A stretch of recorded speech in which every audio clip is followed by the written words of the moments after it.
Hello pixies, and welcome to or back to my channel. It's Zoe here, and I have another little reading vlog for you, and I am super excited because one of the books I'm going to be reading in this vlog, and the first book I'm going to be reading, is The Once and Future Witches by Alex E. Haro. Now, I've already started this book. I'm not super far in because I started it pretty late last night, but so far what I'm reading, I'm really enjoying. If you haven't watched my previous reading vlog, then I'll give you the short rundown here, is that this is a used copy of this book that my mom got for me recently. Thank you again, Mom. And this has been on my TBR for so long. Like, every single time I've walked into a bookstore, like the past couple of years, I've always found this book if they had it in stock. And I would always look at it, I would always pick it up, I would read the back. This is the first time I've ever seen a hardcover copy. I've only ever seen paperback before. I've always read the back and I've looked at it, and sometimes I've even carried it around a little bit before putting it back because it's just like, I really shouldn't be buying another book because I don't buy books too terribly often, to be completely honest. So I'm super excited to finally have it in my hands. And now this book follows the three Eastwood sisters, and they all come from a place that they call Crow Country, but they all find themselves in New Salem after years of being separated from each other, and all of them are kind of unhappy about how their lives had turned out. But then they're reunited towards the beginning of this book, but they don't really want to be together, at least at the beginning. But I have a feeling that's going to change based off the description, and that they're going to join the women's suffragist movement and turn it into the witches movement. And the kind of tagline for this book, there's no such thing as witches, but there will be. And ooh, I am loving that. I am loving that, and I'm really into it so far, even though I'm not very far into it. But I'm hoping to read a bit more today. I'm really excited to continue. I think this is going to be a bit of a slower paced story because we're still getting a lot of backstory right now at the front. But I am super excited for reading this book. And for the rest of the vlog, I don't really know. I don't know what else I'm going to be reading. I have some ideas, but I don't specifically know what I'm going to be reading as of this moment. And also, I don't really know what else I'm going to be doing because, I would like to do more things for the vlog, but I don't know what to do. I don't do much that looks interesting, but I'm going to try my best and get out of my comfort zone a little bit and not just film in this little area of my bedroom. We're going to try that. Will I succeed? I guess we'll see. That's just going to be it for the beginning of the vlog. I think I'll figure out more of what I want to do as I go on, but we'll see. We'll see what happens. Catch you when I have an update.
I have finished The Once and Future Witches by Alex E. Haro, and I really wish I had read this book sooner, but I'm glad to have finally read it. This book was a family that once was, and then was lost, and then found again.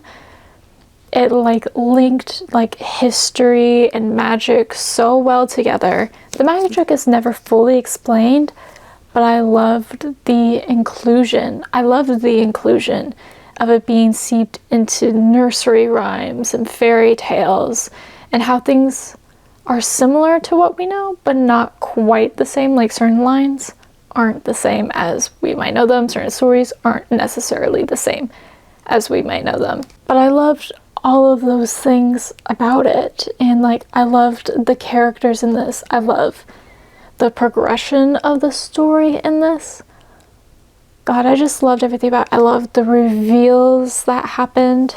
I thought it was a bit twisty-turny. It was such a good story, and like, I know I said before that like literally every single time I've been to a bookstore, I have picked up this book and like looked at it. Sometimes I've carried it around, but to have finally read it, I'm just so happy that it turned out to be so good. I gave it 9 stars out of 10, and if you're new here, which I don't blame you if you are, I am a very, very tiny little booktuber over here.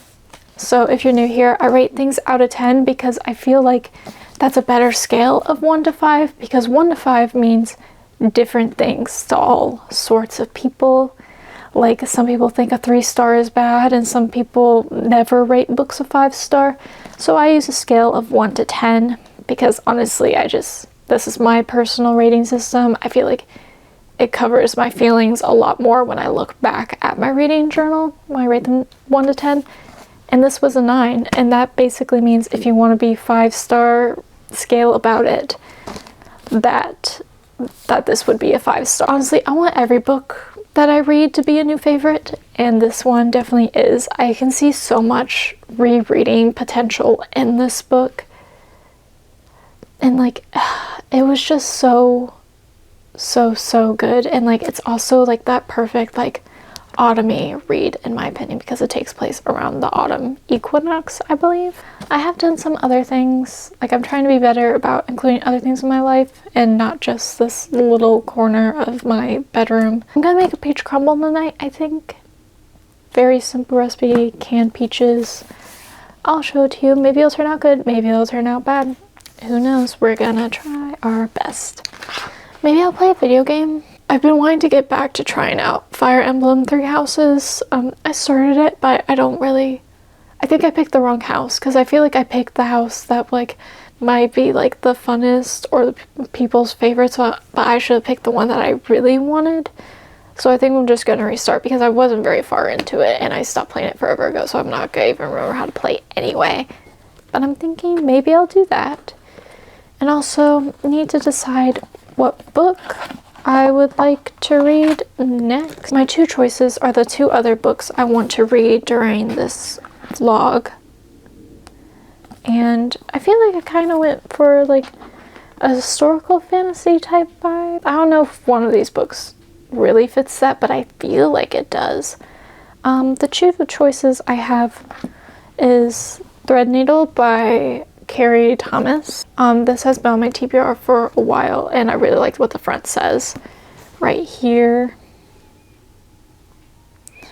It says, "Magic is the first sin and must be bound." This is about a young woman, and she has always been warned about how dangerous magic is, and there's a ceremony that is going to bind her magic once she reaches a certain age, I believe, because magic is a dangerous thing to have. But then she meets 2 people who teach her magic is not all that she has been taught it is, and that it can be more. But who knows? I know the second one came out relatively recently. I've had this book for about 2 years now and I still haven't picked it up. But I would really like to, and it sounds interesting. And the other book that I have on here is a book I've never read before, and that is The Night Circus. My mom loves this book. A bunch of people love this book. Some people, however, hate it.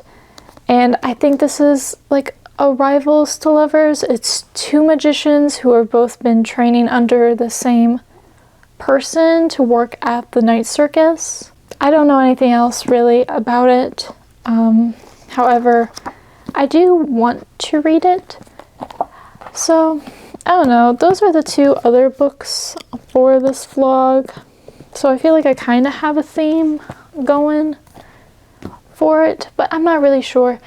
I'm afraid whichever one I pick up next, I might end up DNFing or end up just not liking because I like the Once and Future Witches so much.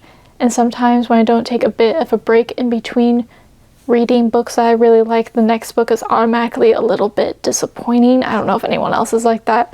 I think it's just a side effect of a book hangover, to be honest with you. It is honest though. However, I finished that book last night and I probably won't start one of these till tonight, maybe even tomorrow, because I'm kind of tired and not feeling the best today. So I don't know if I'm gonna do that.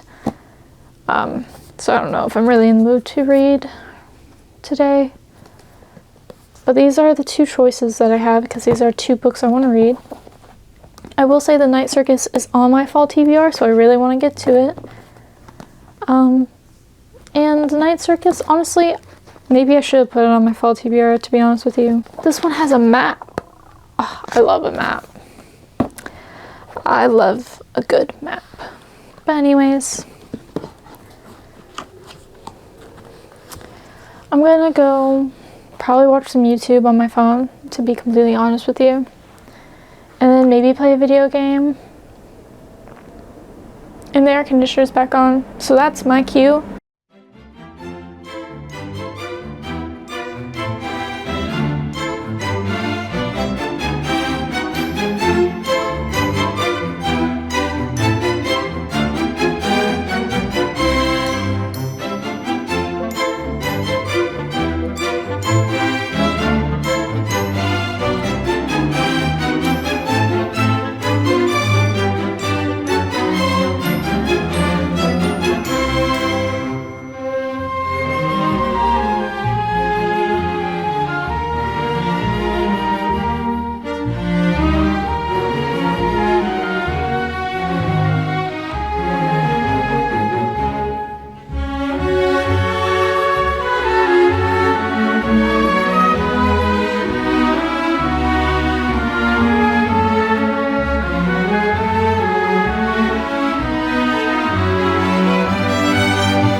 is a few days later, and I haven't updated you because I did start The Red Needle, and I think I have a better explanation of this book now, and I am a bit over halfway through. This is actually a deceivingly long book. I'm on page 356, and this book is close to being 600 pages, but like I feel like the size of it doesn't look that much bigger than like a 300-page paperback that we'll get to in a second. But first, I have some book mail. I got some book mail. And this, even though the box says the broken binding, this is not from the broken binding. This is from Pango. They just reused the box, and honestly, I'm not mad about it. Got a little thank you note. There's also a little bookmark that looks like it's from a bookstore on here. Or maybe some kind of website. I don't know. There's also a bookmark. And there are 2 books in here. I can see the book on top. I don't know what books are in here actually other than the one on top because this is clear bubble wrap. Because my mom bought these for me because some of my books were destroyed, and so I have lost them. And one of those books was Percy Jackson, The Chalice of the Gods. And if you've seen my other videos, you know how much I love Percy Jackson in general. And this honestly looks like a brand new copy of this book. Like seriously, it looks brand new.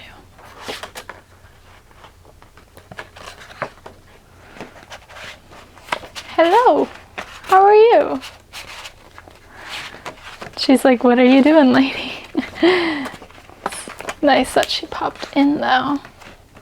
And this is the Barnes & Noble edition. The one I had before was the Target edition. So, not that it really matters, but this looks brand new. I'm excited to have this again. Obviously losing a lot of my books was really devastating, but now I have Percy Jackson and the Chalice of the Gods again. Thank you, Mom. And we've got, ooh, A Fate Inked in Blood. This is the other one by Danielle Jensen. I've seen this book all around. I don't think I've actually seen anyone read it, but I've seen it mentioned quite a few times, and it's very reflective. Like, hello, that's my window. And I've been wanting to read it. Like, the inside cover says, because I don't know enough to just try to give you what I think it's about. It says, bound in an unwanted marriage, Freya spends her days cutting fish but dreams of becoming a warrior and of putting an axe in her boorish husband's back.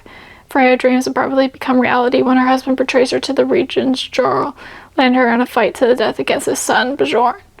Born? Something. To survive, Freya is forced to reveal her deepest secret. She possesses a drop of goddess blood, which makes her a shield maiden with magic capable of repelling any attack. And it has been foretold that such magic will unite the fractured nation of Skyland beneath the one who rules the shield maiden's fate. Believing he's destined to rule Skyland as king, the fanatical Jard binds Freya with blood and orders Bjorn to protect her from their enemies. Desperate to prove her strength, Freya must train to fight and learn to control her magic, all while facing perilous tests set by the gods. The greatest test of all, however, may be resisting her forbidden attraction to Bjorn.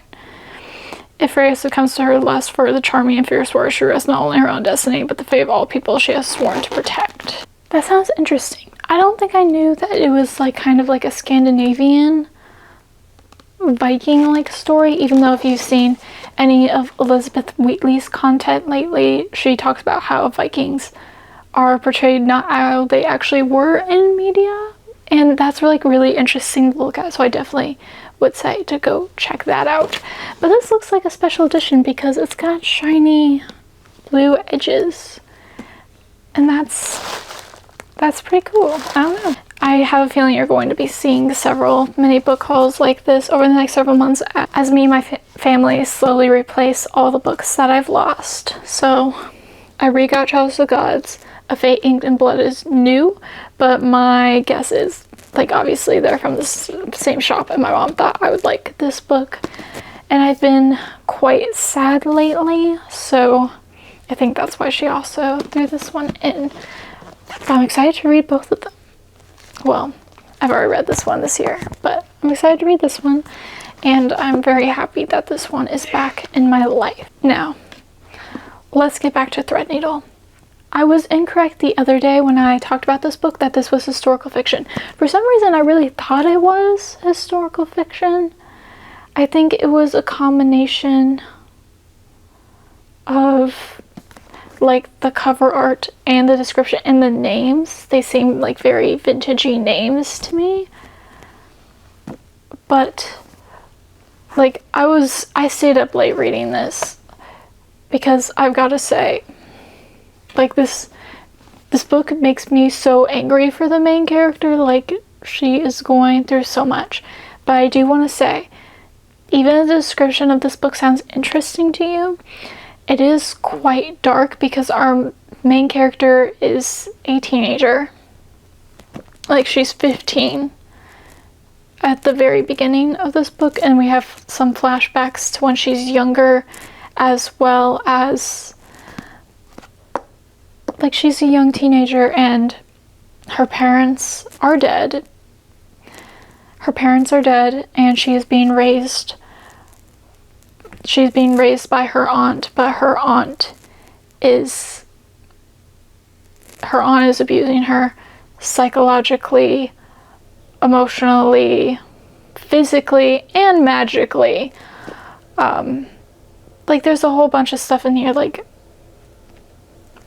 that's, like, really grim and dark, and, like, it's so upsetting that it makes me kind of angry to read it because of everything she's going through. If you do not like that kind of content in books, if you like books for escapism, and that's going to upset you in any kind of way or make you not enjoy reading or upset you past the book, don't pick up this book. Just don't pick it up. Like, even though the story is good, it's not worth putting yourself through if those things are really going to upset you off the page, like, once you put it down, or make you spiral in any kind of way. I hope I put that well. But I'll say, my description of this book is, so this is modern day. Anna is being raised by her aunt, and her aunt are magical, and so was her mother, and so was their mother's close friends, which is Celine, and Celine has a daughter named Effie, who is the other character that was on the back, and the one who introduces her to the world of magic. Anna's aunt belongs to what they call the Binders, because they believe that magic is dangerous, that it requires sacrifice, that it requires pain, that it requires you to be emotionless, and all of these things, because they believe that the hunters, like, are always going to come back, you know, like witch hunters, that they're always going to come back and they're always going to find them and they're always going to hunt them. So it's better for you to not be magic at all. And the only people who have magic in the Binders are people who are higher up, like her aunt, but that comes at a price. Anna's really struggling with magic. She can't really do magic even though she is magical, and the magic of knots is what Binders do, and it doesn't really click with her. But when Celine comes to visit for her 16th birthday and she brings Effie and Addis, like, her whole world turns upside down because they also become enrolled at her school, which is the only place that she is not with her aunt at. And her whole life is being dictated by her aunt, and it seems like a miserable existence, and she's always followed direction, but then she kind of learns some truths that make her question everything she's been brought up to believe. And I say it's a really interesting magical story. It is very dark because of the abuse that Anna is going through. Because of how horrible it is, like, you want to know why this is happening. And also there's some other subplots that are really interesting. So there's, like, slight mystery elements. There's also the mystery that Anna's trying to figure out what truly happened to her parents. She's been told her entire life that one certain thing has happened, But now, because based on feeling basically, and because of lack of information, she's questioning how that could have happened. And I'm really enjoying this book. And honestly, going into this book, I wasn't sure how much I was going to like it. Like, I picked up this book because I thought I was going to like it, right? But then I was unsure about how much I was truly going to like this book.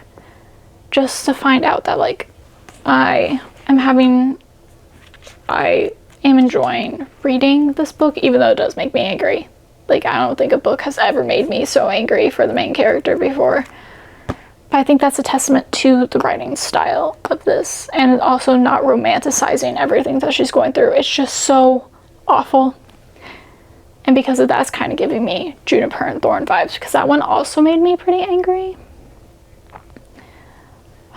But yeah, I'm enjoying reading this book, even though it's quite dark. So that's my little update on Threadneedle. And I know in my last update I mentioned that I wanted to play a game, and I was thinking I would restart Fire Emblem Three Houses, and I turned on my Switch with the intention of going back to Fire Emblem, but then Fire Emblem, if you don't know, is quite a difficult thinking, like, you have to think ahead kind of game, because it is turn-based combat, but that means you have to make, you know, smart choices. You can't really bulldoze your way through.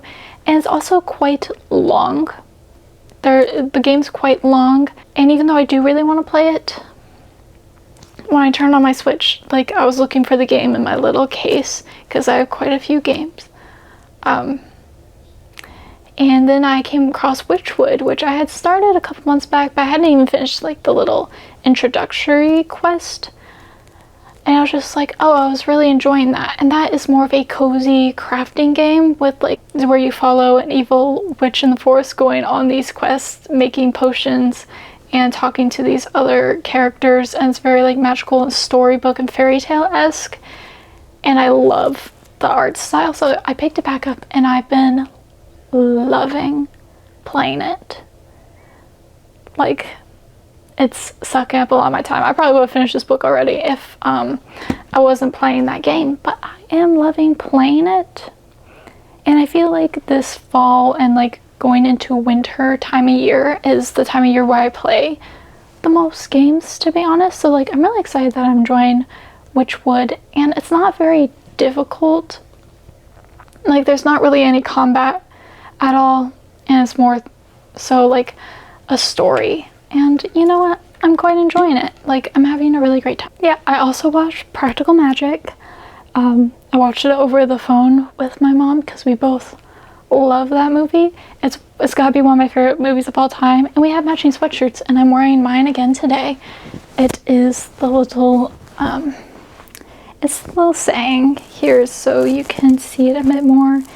It's, you know, the little thing they say at the beginning, and I love it, and I love the design. It's from Etsy, and that's my little update so far. So my plan for the rest of the day is to finish reading Threadneedle, hopefully, play a little bit more of Witchwood.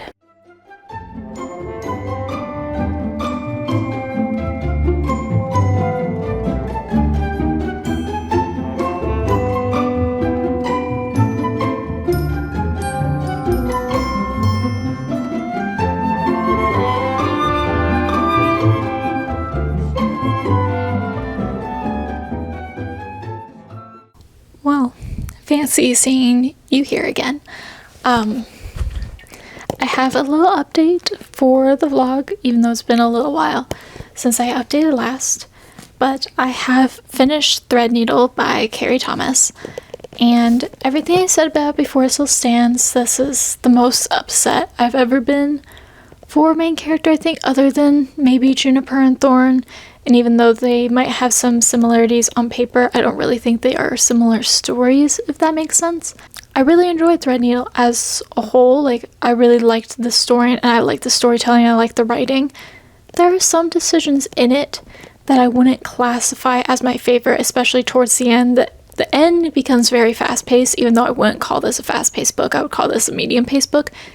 But the end becomes very fast. There's some decisions there that I feel like maybe we could have had hinted at a little bit more, and also some things don't quite make as much sense, I feel like, as they should.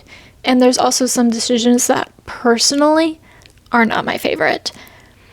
And I feel like if they wanted it to be that way, then there could have been a bit of a better way of setting it up. But I really did like the story overall. I gave it an 8 out of 10, so I really did like it, and I'm excited to continue on with the series, which is the Language of Magic series, right? Yeah, Language of Magic. There's like a 0.5 novella in this, which I don't really think connects to the main story. I think that's a bit of a side adventure. There's a second book, and there's going to be another book because I think it's going to be a trilogy. But then there's also the novella, so can it really count as a trilogy? I don't really know. But Shadow Stitch is the next book, and I don't think the one that comes out after that is anywhere near being announced, because I don't even think it has a title when I looked it up on Goodreads the other day. But I'm excited to continue on because I do want to see where the story goes, even though there's been some things that were done that weren't my absolute favorite. And that's not the only thing I've been up to. I am actually a good chunk of the way through the Night Circus. I would say I'm a bit over halfway right now. And this isn't quite what I thought. I also messed up on describing this one. I thought that the two magicians in this were being trained by the same magician, and there was going to be this grand spectacle at the Night Circus of them like dueling it out and who's the better magician, but it's not like that at all. We have our two main characters in here, Sela and Marco. And Sela's father, I think it's pronounced Sela, I could be wrong. Or maybe it's Celia? I don't know. Her father's a magician, and he challenges this other magician to this duel, and so they each pick their prodigy, their competitor. There's a squirrel on the roof. Whatever. They each pick their competitor for this grand competition, but it's a grand competition of length. Like, it's not like this big, like, spectacle type thing. She is chosen by and Marco is chosen by the other magician, and they are raised and steeped in magic, but following two different ways. Marco is more so taught through books and academia and, thinking, and the other one, Celia, she is taught through violence and basically manual practice. And it is chosen that the Night Circus is going to be the playground for this competition to be held, but most of the world doesn't really know that the competition is happening. And this book, which I wasn't expecting, it bounces through time and character very well. Like, it's not only told through these two main characters' perspectives, they're perspectives of the people who have trained them in magic. There are other characters involved through time and place. And like the Night Circus, it travels around. We see the conception and creation of the Night Circus. We learn how it becomes like the battleground for this competition. And I'm really enjoying it so far. I've seen some people online to say this book is slow and they don't really get it. And while I have no idea where the story is going, it's just the kind of story that it is. It's not like in an upsetting way. It's not written, let's say, in the way that Threadneedle or The Once and Future Witches is, which there's a very strong plot, there's things happening, there's action. This is a quieter story, and sure, they are in this competition with each other, but they're kind of some of the only people who know that this competition is happening. Also, the different perspectives and it being through time and stuff. It's just a nice time reading it, and I really like the writing style of it. And it's just a different kind of story than, like, we've kind of gotten used to stories kind of being the same. Like, I've started a series on my channel trying to find books that are similar to other books, and people are always being like, oh, if you like this, you like this. You can't really say that much about the Night Circus because it's told in a very different way. I think we kind of forget that books can be very different from other books, and this book, I would say, is really doing that. It's just really enchanting and like kind of mysterious and dark, and like I have no idea where it's going. I have no idea what could happen, but I kind of like that. I think Bailey is one of my favorite characters really, like, I really like him. And I really like Widget and Poppet. I think they're really neat.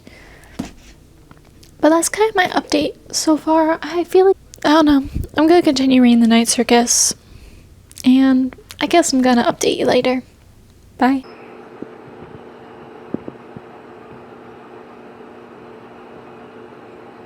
Hello Pixies, and welcome to the final update of the reading vlog because I have finished The Night Circus.